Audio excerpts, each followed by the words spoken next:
Hey guys, today we'll be making my husband's favorite, Crunchies. In a bowl, combine your oats, flour, coconut, cinnamon, and baking soda. Whisk well and set aside.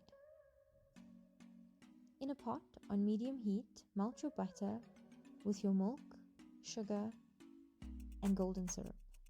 Whisk constantly till the butter melts completely. Remove from the heat and incorporate your wet ingredients into your dry ingredients.